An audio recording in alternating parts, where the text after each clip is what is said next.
राजा रात भर तू जगावेला जवानी में, खेत के बगानी में। हाँ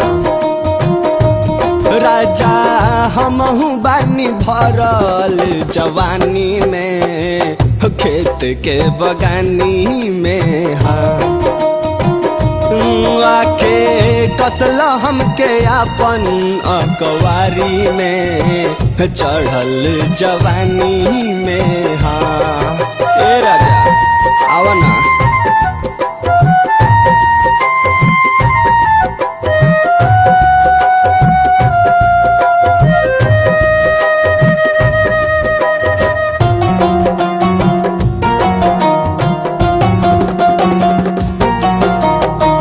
तहरा के याद कखे जिया छन छनावेला, मन कर तहरा के नियारा बोलावेला।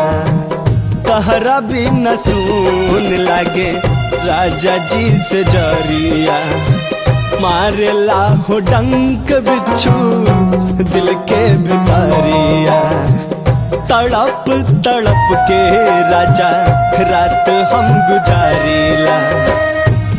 राजा अगिया ना लगाव तू जवानी में, चढ़ल जवानी में। हाँ ए पपीता जी सुनी ना। राजा अगिया ना लगाव तू पानी में, चढ़ल जवानी में। हाँ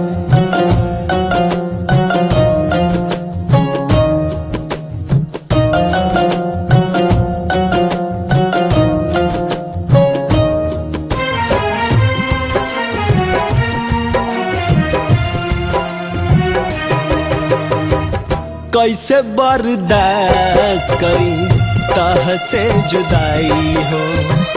सुना सुना घर लागे सुना कलाई हो।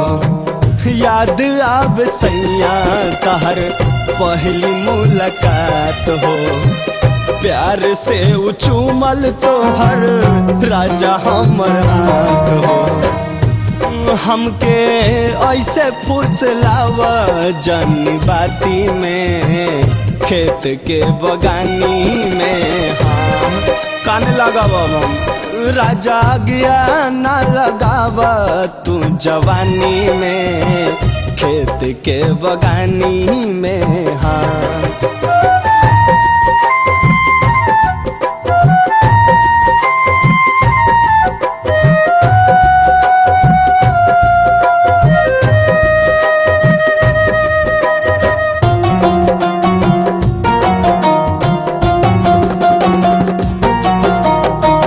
नया नया शादी कके गइल परदेश में, हमरा के छोड़ गइला जोगिन के भेष में। तैया बकलोल तोहे कैसे समझाई, देवरा पपीता देखी लेला अंगड़ाई।